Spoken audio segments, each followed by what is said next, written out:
यद्यद्विभूतिमत्सत्त्वं श्रीमदूर्जितमेव वा तत्तदेवावगच्छत्वं मम तेजोंशसम्भवम्।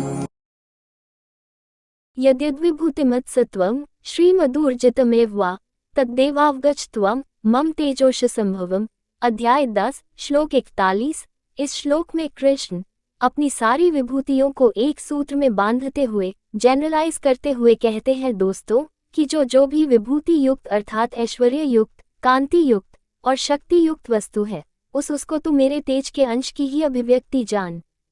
आप अपने चारों तरफ जो भी देखें, चाहे दमन देखें या प्रभावशाली व्यक्ति देखें, छल देखें या गायन सुने, हर किसी चीज, क्रिया या प्राणी में जो भी तेज, ऐश्वर्य और कांति से भरे हुए हो तो ये जान लीजिएगा कि वो कृष्ण का ही अंश है। इससे सीखना है दोस्तों कि जो भी आप करें उसमें अगर सबसे उत्तम आपको होना है तो उसमें कृष्ण को ढूंढिए।